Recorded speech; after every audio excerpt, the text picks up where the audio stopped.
नमस्कार दोस्तों, ये video editorial compilation for mains का पार्ट है। आप प्लेलिस्ट में जाके एडिटोरियल की वीडियोस पेपर वाइज और टॉपिक वाइज देख सकते हो। और अगर आप दिसंबर 2019 के बाद की वीडियोस को देखना चाहते हो तो वीडियो के नीचे मौजूद ज्वाइन बटन की सहायता से आप मेंबरशिप को ज्वाइन कर सकते हो। चलिए डिस्कशन स्टार्ट करते हैं। आप जीएस पेपर 2 के इस टॉपिक से आर्टिकल को रिलेट कर सकते हो और ये आर्टिकल लिखा गया है सुजन आर चिनोय के द्वारा। देखो, इस आर्टिकल के दो एस्पेक्ट्स हैं। शुरुआत में आर्टिकल में काफ़ी सारे एग्जाम्पल्स की सहायता से बताया जाता है कि वर्ल्ड ऑर्डर जो है वो चेंज हो रहा है, वर्ल्ड का जो मूलभूत ढांचा है वो चेंज हो रहा है। इस बदलते वर्ल्ड ऑर्डर में एशिया जो है वो वर्ल्ड को खींचने वाला इंजन साबित हो रहा है और इंडिया और चाइना को एक साथ आना होगा ताकि एशिया रूपी ये जो इंजन है वर्ल्ड को आगे खींच सके। तो पहले हम ये डिस्कस करेंगे कैसे वर्ल्ड ऑर्डर चेंज हो रहा है। देखो, ट्रेडिशनल और नॉन ट्रेडिशनल सिक्योरिटी थ्रेट्स हैं। ट्रेडिशनल सिक्योरिटी थ्रेट्स कौन सी हैं? जैसे इंडिया को पाकिस्तान से खतरा है, ये ट्रेडिशनल सिक्योरिटी थ्रेट हैं। और नॉन ट्रेडिशनल सिक्योरिटी थ्रेट्स कौन सी हैं? जैसे देखो, पॉवर्टी, क्लाइमेट चेंज, किसी डिजीज की महामारी होगी, ये सब नॉन ट्रेडिशनल सिक्योरिटी थ्रेट्स हैं। दोनों तरह के सिक्योरिटी थ्रेट से जो रिस्क है यानी खतरा है वो काफ़ी ज़्यादा बढ़ गया है। मतलब चाहे ट्रेडिशनल सिक्योरिटी थ्रेट हो या फिर नॉन ट्रेडिशनल सिक्योरिटी थ्रेट हो, मैग्नीट्यूड काफ़ी बढ़ गया है इन सिक्योरिटी थ्रेट्स का। पावर, चाहे वो इकोनॉमिक पावर हो, पॉलिटिकल पावर हो या फिर मिलिट्री पावर हो, इनका जो स्वरूप है वो बदल गया है। आज विभिन्न देशों के कंपटीशन में, फॉर एग्जांपल यूएसए और चाइना का कंपटीशन है, ट्रेड पर फोकस है, टेक्नोलॉजी पर फोकस है, artificial intelligence, internet of the things, in technologies पर डोमिनेंस कौन सा देश इस्टेब्लिश करेगा। नेशनलिज्म, रीजनलिज्म, ये फेनोमेनन भी विभिन्न देशों में और विभिन्न रीजन्स में धीरे धीरे बढ़ रहे हैं। देखो, नेशनलिज्म कैसे विभिन्न देशों में बढ़ रहा है, इसका सबसे एक्सप्लिसिट एग्जांपल है इंडिया। आप देख सकते हो पिछले 5 से 7 सालों में इंडिया में नेशनलिज्म के सेंटिमेंट्स कितने ज़्यादा इमर्ज होके आए हैं। इसके अलावा देखो, वर्ल्ड में आज के समय में मल्टीलेटरलिज्म पर कम फोकस है। आप देख सकते हो वर्ल्ड बैंक, IMF, WTO जैसी जो संस्थाएं हैं इनको इग्नोर किया जा रहा है। इनकी इंपॉर्टेंस पहले के अपेक्षाकृत काफ़ी कम हुई है। लेकिन मल्टीपोलैरिटी जो है वो बढ़ गई है। मल्टीपोलैरिटी मतलब देखो, 1990-91 के बाद जब USSR का डिसइंटीग्रेशन हो गया था तो USA एकमात्र बड़ी पावर उभर के आया था और यूं कहा जाने लगा था एक्सपर्ट्स के द्वारा कि अब वर्ल्ड जो है वो यूनिपोलर हो गया है। लेकिन देखो, आज ऑलमोस्ट 30 साल बाद सिचुएशन पूरी तरह से बदल चुकी है। USA और चाइना दोनों के बीच जो पावर गैप है वो कम होता जा रहा है और इसके अलावा और भी बहुत सारी पैरेलल पावर्स इमर्ज होके आ रही हैं, जैसे जापान, इंडिया। तो यूं नहीं कह सकते आज के समय में वर्ल्ड जो है वो यूनिपोलर है या फिर बाइपोलर है। आज के समय में वर्ल्ड जो है वो मल्टीपोलर है। कई सारी पावर्स एक साथ एग्जिस्ट कर रही हैं आज के वर्ल्ड में। इसके अलावा देखो, आज के समय में ग्रुपिज्म के बजाय मल्टी अलाइनमेंट पर ज़्यादा फोकस है विभिन्न देशों का। एग्जाम्पल के तौर पर देखो, वर्ल्ड वार के दौरान आपको पता है 2 मेजर ग्रुप्स थे, एक USA का, एक USSR का, और वैसे तीसरा ग्रुप भी था नॉन अलाइन कंट्रीज का, जो ना USA के ग्रुप में शामिल थे ना USSR के। लेकिन आज सिचुएशन ऐसी है, कोई एक ग्रुप में शामिल नहीं होना चाहता, ना चाइना के ग्रुप में ना USA के ग्रुप में। जैसे इंडिया का एग्जाम्पल आप ले लीजिए। इंडिया एक ही समय में USA के साथ भी ट्रेड करना चाहता है, कोऑपरेट करना चाहता है, और उसी समय इंडिया चाइना के साथ भी कोऑपरेट करना चाहता है। तो आज का जो समय है वो ग्रुपिज्म का ना होकर मल्टी अलाइनमेंट का है। विभिन्न देश बाकी देशों के साथ एक ही समय पर कोऑपरेट करना चाहते हैं और किसी एक देश के साथ अपनी दोस्ती को ज़्यादा स्ट्रेंथन या फिर उस देश के ग्रुप में नहीं शामिल होना चाहते। नेक्स्ट पॉइंट देखो, जब सेकेंड वर्ल्ड वॉर हुआ था तो ये डिसाइड हुआ था कि विभिन्न देशों के बीच अगर व्यापार होता है, फ्री ट्रेड होता है, तो वार की जो संभावना है वो कम हो जाएगी, क्योंकि डिपेंडेंसी क्रिएट हो जाएगी एक देश की दूसरे देश के ऊपर। जैसे देखो, कुछ एक्सपर्ट्स के द्वारा आरोप लगाया गया जर्मनी रिस्पॉन्सिबल है फर्स्ट वर्ल्ड वार के लिए और सेकेंड वर्ल्ड वार के लिए। तो सोचा ये गया, अगर जर्मनी का अच्छा खासा व्यापार होगा फ्रांस के साथ, UK के साथ, तो जर्मनी इन देशों के ऊपर हमला नहीं करेगा, क्योंकि जर्मनी को लगेगा अगर फ्रांस की इकोनॉमी तबाह होती है तो हमारी इकोनॉमी पर भी असर होगा, और UK की इकोनॉमी अगर तबाह होती है तो हमारी इकोनॉमी भी नेगेटिवली इफेक्ट होगी। तो फ्री ट्रेड प्रमोट करने से वार की जो संभावना है वो कम हो जाती है। लेकिन आज देखो सिचुएशन बदल रही है। आज विभिन्न देश प्रोटेक्शनिज्म की तरफ आगे बढ़ रहे हैं। यूएसए ने चाइना से इंपोर्ट होने वाले बहुत सारे माल पर टैरिफ इंक्रीज कर दिया, बदले में चाइना ने भी ऐसा किया। आप इंडिया का एग्जांपल ले सकते हो। इंडिया देखो बहुत ज़्यादा सर्विस एक्सपोर्ट करता है यूएसए में। आपको भी पता है यूएसए के बहुत सारे प्रोजेक्ट्स हमारी आईटी कंपनीज लेती हैं, जैसे इन्फोसिस, टीसीएस। लेकिन देखो दूसरी तरफ चाइना बहुत ज़्यादा प्रोटेक्शनिज्म की पॉलिसी अपनाता है। इंडिया का सर्विस एक्सपोर्ट चाइना में बहुत कम है, जबकि हमारी आईटी इंडस्ट्री काफ़ी मजबूत है। लेकिन चाइना नॉन टैरिफ बैरियर लगा देता है। इस वजह से हमारी जो आईटी कंपनीज हैं वो चाइना में जाके काम नहीं कर पाती। इवन आप दूसरा एग्जांपल ले लीजिए। देखो हमारी फार्मास्यूटिकल इंडस्ट्री भी काफ़ी ज़्यादा स्ट्रॉन्ग है और वर्ल्ड में जितनी जेनरिक मेडिसिन प्रोड्यूस होती हैं एक बड़ा हिस्सा इंडिया के द्वारा ही प्रोड्यूस किया जाता है। हमारी जेनरिक मेडिसिन यूएसए में, अफ्रीका के कंट्रीज में, वर्ल्ड के विभिन्न रीजन्स में काफ़ी बिकती हैं। लेकिन चाइना नॉन टैरिफ बैरियर लगा के रखता है और इंडिया की जेनरिक मेडिसिन को चाइना में आने नहीं देता। तो कहने का एसेंस ये है, आज विभिन्न देशों के द्वारा प्रोटेक्शनिज्म की पॉलिसी को अपनाया जा रहा है और इससे ग्लोबल इकोनॉमिक ग्रोथ रेट पर भी काफ़ी बुरा असर पड़ा है। 2019 में ग्लोबल इकोनॉमिक ग्रोथ रेट पिछले 10 सालों में सबसे कम रह सकती है। और देखो आज के समय में वर्ल्ड में मैन्युफैक्चरिंग एक्टिविटीज़ भी काफ़ी कम हो गई हैं। जब से वर्ल्ड में फाइनेंशियल क्राइसिस आया है 2008 में, उसके बाद से इतने कम लेवल पर मैन्युफैक्चरिंग एक्टिविटी नहीं देखी गई है।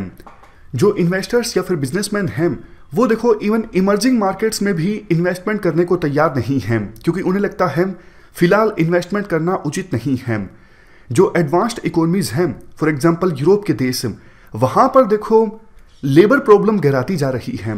जो एवरेज एज है जनता की वहाँ पर बढ़ती जा रही है, क्योंकि रिप्रोडक्शन रेट काफ़ी कम है एडवांस्ड इकोनॉमीज में।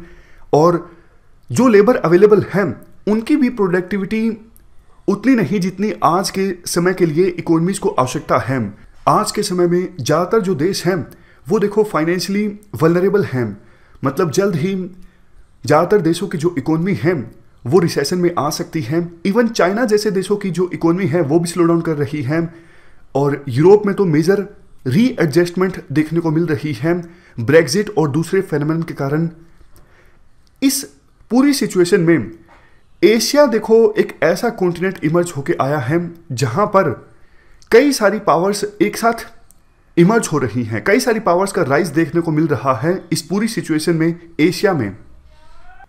देखो पहला जो एस्पेक्ट है आर्टिकल का वो कंप्लीट हो चुका है, जिसमें यह बताया गया था कि वर्ल्ड किस प्रकार से फंडामेंटली ट्रांसफॉर्म हो गया है या फिर हो रहा है। अब दूसरे एस्पेक्ट की बात की जाती है आर्टिकल में। इस बदलते वर्ल्ड ऑर्डर में एशिया की इंपॉर्टेंस काफ़ी ज़्यादा है। एशिया अब ग्लोबल इकोनॉमिक ग्रोथ रेट का इंजन साबित हो रहा है और इस इंजन को आगे ले जाने में इंडिया और चाइना का जो रोल है वो काफ़ी अहम है। तो शुरुआत में एशिया की इंपॉर्टेंस के बारे में काफ़ी कुछ कहा जाता है, जैसे आधी जो ग्लोबल पॉपुलेशन है वो एशिया में रहती है और यहाँ पर देखो कई सारे देश ऐसे हैं जिनकी इकोनॉमिक ग्रोथ रेट काफ़ी ज़्यादा है और इसके साथ साथ हाईएस्ट मिलिट्री एक्सपेंडिचर वर्ल्ड का यहीं पर देखने को मिल रहा है। कुछ समय पहले देखो हमारे विदेश मंत्री एस जयशंकर के द्वारा स्टेटमेंट दी गई थी, अगर देखो वर्ल्ड पहले से अलग है तो हमें अलग तरीके से सोचने की आवश्यकता है, बात करने की आवश्यकता है, दूसरे देशों के साथ एंगेज करने की आवश्यकता है।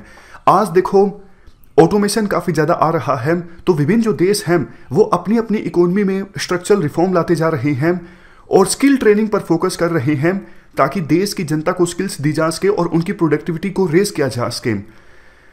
आज के समय में ग्रीन टेक्नोलॉजी पर पहले के अपेक्षाकृत ज़्यादा फोकस है। क्लाइमेट चेंज के रिस्क के कारण इवन सऊदी अरेबिया जैसे जो देश हैं जो हाइड्रोकार्बन डिपेंडेंट कंट्री हैं वो भी देखो अपनी इकोनॉमी को डाइवर्सिफाई करने में लगे हुए हैं, क्योंकि उन्हें भी पता है आने वाले समय में ऑयल की जो इंपॉर्टेंस है वो कम होने वाली है। इसी के लिए सऊदी अरेबिया ने 2030 का अपना मास्टर प्लान अनाउंस किया हुआ है। देखो दोनों इंडिया और चाइना दोनों देश वर्ल्ड की इकोनॉमिक ग्रोथ रेट में काफ़ी ज़्यादा कंट्रीब्यूट करेंगे फ्यूचर में। इंडिया जो है अपने आप को ट्रांसफॉर्म कर रहा है as a knowledge based economy, skill काफ़ी ज़्यादा दे रहा है इंडिया अपने देश की जनता को और इंडिया की सोसाइटी जो है वो टेक्नोलॉजी ड्रिवन सोसाइटी अब धीरे धीरे बनती जा रही है। इंडिया में एफडीआई को अट्रैक्ट करने के लिए जो रूल्स एंड रेगुलेशन है काफ़ी ज़्यादा लिबरल हैं, मतलब आसानी से एफडीआई इंडिया में आ जाए इस प्रकार की व्यवस्था सरकार ने की है। और इंडिया में जो डेमोग्राफिक डिविडेंड है वो भी हमारे पक्ष में है। हमारे देश की जो एवरेज एज है काफ़ी कम है, इस वजह से इंडिया जो है वो एफडीआई के लिए यानी फॉरेन डायरेक्ट इन्वेस्टमेंट के लिए एक अट्रैक्टिव डेस्टिनेशन है। चाइना से भी बहुत ज़्यादा एफडीआई पिछले कुछ सालों में इंडिया में आई है। चाइना देखो इंडिया के कई प्रोग्राम्स जैसे स्मार्ट सिटी मिशन या फिर स्किल इंडिया प्रोग्राम में अपने आप को एंगेज कर सकता है। इंडिया के इन प्रोग्राम्स को चाइना सपोर्ट कर सकता है। आपको वैसे लगा होगा चाइना ऐसा क्यों करेगा, क्योंकि देखो चाइना यूएसए के बाद अब वर्ल्ड की सेकंड लार्जेस्ट इकोनॉमी है और जल्द ही यूएसए को रिप्लेस करके लार्जेस्ट इकोनॉमी चाइना बन जाएगा वर्ल्ड की। तो ऐसी सिचुएशन में चाइना की एक रिस्पॉन्सिबिलिटी बनती है कि वर्ल्ड में इकोनॉमिक ग्रोथ रेट को बूस्ट करने के लिए कार्य करे चाइना। और ना सिर्फ वर्ल्ड में बल्कि स्पेशली एशिया में तो चाइना की रिस्पॉन्सिबिलिटी बनती ही है कि एशिया में जो विभिन्न देश हैं उनकी इकोनॉमिक ग्रोथ रेट ज़्यादा हो, क्योंकि देखो चाइना के आसपास के देश आगे बढ़ेंगे तो इसका फायदा चाइना को होगा ही, क्योंकि चाइना जैसा हमने डिस्कस किया अभी वर्ल्ड की सेकंड लार्जेस्ट इकोनॉमी है। लेकिन प्रॉब्लम ये है, एक तो देखो जैसा पहले हमने डिस्कस किया था कि चाइना प्रोटेक्शनिज्म की पॉलिसी अपनाता है और इंडिया से प्रोडक्ट्स को आने नहीं देता चाइना में। बायलैटरल ट्रेड अभी इंडिया और चाइना के बीच है $95 बिलियन का, लेकिन ट्रेड डेफिसिट है इंडिया की साइड और चाइना की साइड ट्रेड सरप्लस है। ममल्लापुरम में समिट जो ऑर्गेनाइज हुआ था इसमें डिसाइड हुआ था जल्द ही इंडिया और चाइना प्रयास करेंगे जो ट्रेड इम्बैलेंस है इंडिया और चाइना के बीच इन्हें एड्रेस किया जा सके।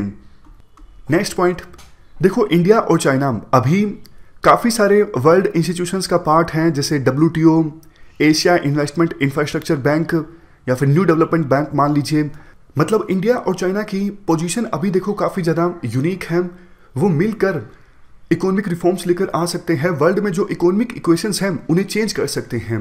नेक्स्ट पॉइंट इंडिया और चाइना के बीच कोऑपरेशन का ये हो सकता है, देखो जो ओपेक के मेंबर कंट्रीज़ हैं या फिर ओपेक के बाहर भी वो देश जो ऑयल को प्रोड्यूस करते हैं वो मिल के ऑयल की प्रोडक्शन को कम कर रहे हैं ताकि ग्लोबल मार्केट में ऑयल के दाम को फिर से इंक्रीज किया जा सके।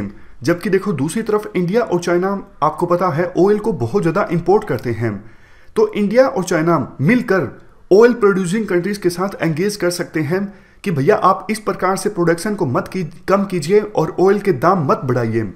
नेक्स्ट पॉइंट कोऑपरेशन कम, देखो इंडिया और चाइना के बीच अभी एक मैकेनिज्म है इंडिया प्लस चाइना प्लस 1।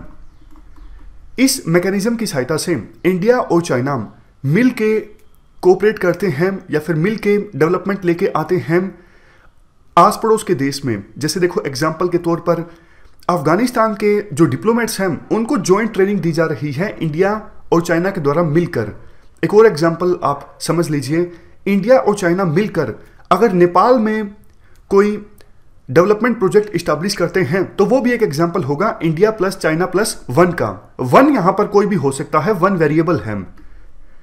तो इस मैकेनिज्म की सहायता लेकर, इस मैकेनिज्म का यूज करके जो हमारे आस पड़ोस के देश हैं खास करके साउथ एशिया में, वहां पे देखो एशिया इन्वेस्टमेंट इंफ्रास्ट्रक्चर बैंक की सहायता से काफी सारे जो डेवलपमेंट प्रोजेक्ट्स हैं उन पर काम किया जा सकता है। लेकिन देखो इसके साथ साथ चाइना को कुछ चीज़ों पर ध्यान देने की आवश्यकता है, मतलब कुछ सजेशंस हैं। जैसे चाइना दूसरे देशों के एक्सक्लूसिव इकोनॉमिक जोन में इंटरफेयर ना करें, जैसे साउथ चाइना सी में वियतनाम या फिर दूसरे देशों के EEZ यानी एक्सक्लूसिव इकोनॉमिक जोन में चाइना इंटरफेरेंस करता है।